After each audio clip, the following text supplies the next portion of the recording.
Avec nous sur ce plateau, Gildas Niam Mendendi Boussamb, bonsoir. Bonsoir. Merci d'être avec nous. Alors vous êtes pour commencer docteur en chimie organique, vous enseignez au lycée des Lumières et vous êtes l'ambassadeur régional de cette édition. En quoi consiste tout d'abord votre rôle d'ambassadeur pour cette fête de la science? Alors déjà, merci pour l'invitation. Alors, justement, mon rôle consiste à venir vers les médias, aller auprès du grand public et auprès aussi du monde associatif et du département en général pour pouvoir justement organiser, communiquer, expliquer justement par rapport à la thématique l'émotion de la découverte, quels sont les ateliers ou les expériences qu'on peut mettre en place justement pour organiser cette édition exceptionnelle des 30 ans de la Fête de la Science. Justement, on va en parler dans un instant de ces ateliers mis en place. Mais quand on dit fête de la science, on est d'accord, c'est science avec un grand S. C'est pas science comme on l'entend à l'école, par exemple. Effectivement, oui, tout à fait. En fait, ici, en fait, dans la fête de la science, on va parler de la science en général avec un grand S parce qu'on va intégrer à l'intérieur les sciences humaines, les sciences sociales, mais aussi les sciences dures qui sont les mathématiques, la physique et la chimie et la SVT. Donc, dans toutes ces sciences, la philosophie, le français permettent justement de véhiculer et d'accompagner justement l'événement. Parce que la découverte ou l'émotion de la découverte, le fameux Eureka qu'avait dit Archimède lorsqu'il avait fait la grande découverte, tout le monde peut l'avoir en fonction justement du domaine dans lequel on s'inscrit. Alors, vous l'avez dit, un Eureka, l'émission de la découverte, c'est le thème de cette année, décliné en 4 thématiques sur le territoire, on l'a dit. La découverte des écosystèmes, du volcan sous-marin de Mayotte, découverte de Mayotte tout court et de la santé.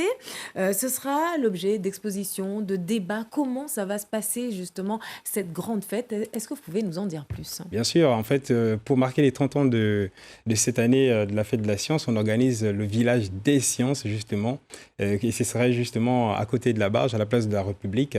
Et donc, à cette occasion, plusieurs ateliers avec différentes thématiques. On a le monde de la recherche avec le PER de Coconi, on a le CUFR qui va intervenir. Mais aussi, on a le monde académique ou associatif. Au niveau académique, on a plusieurs lycées et collèges et établissements qui vont justement apporter leur pierre à l'édifice.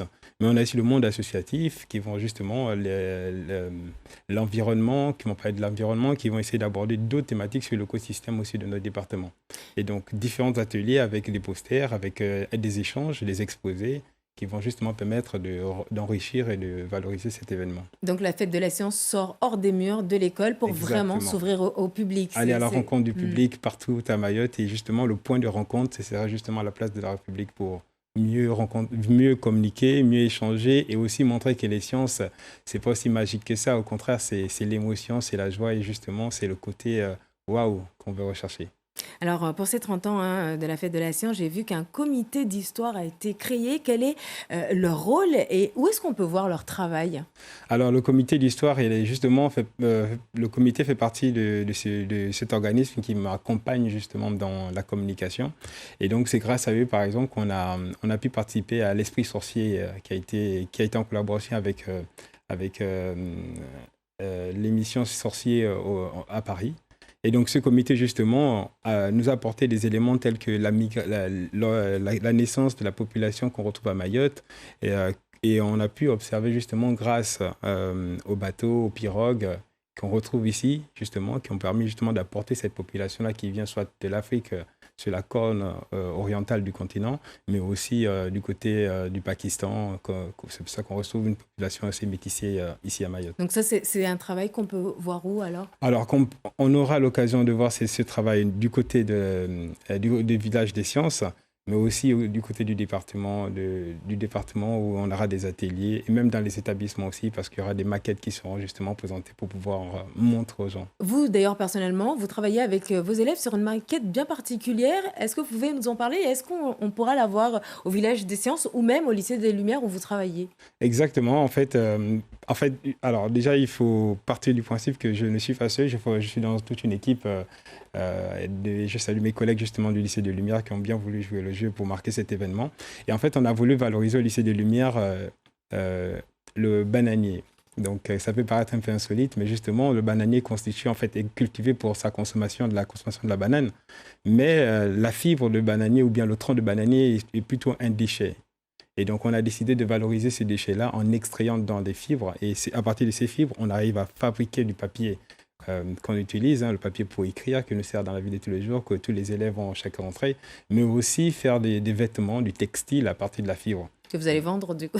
Éventuellement, puisqu'il y a un autre concours, justement, le concours de l'entrepreneuriat. Et donc, les élèves qui sont acteurs, justement, non seulement dans le cadre de la Fête de la Science, sont aussi acteurs dans son projet pour pouvoir, justement, aller à un produit final et pouvoir justement le proposer dans un business plan en tant que jeune entrepreneur, ces élèves. Ça a l'air très, très intéressant tout ça. En tout cas, merci beaucoup Gildas Mendendi Boussambé d'avoir été notre invité ce soir pour nous parler de cette grande fête de la science. On le rappelle les dates, ça sera donc du 5. Ce sera du 5 au 10 pour le village des sciences et du 5 au 22 dans tout le département. Et je tiens à remercier justement nos partenaires, dont vous, Maître la Première, la ville de Mamoudzou, le rectorat et le département. Merci encore. Merci. En tout cas, ceux qui veulent en savoir plus sur ce que vous faites et sur la science en général peuvent évidemment venir vous voir, que ce soit dans vos établissements ou au niveau du parvis du comité du tourisme. Merci beaucoup. Merci à vous.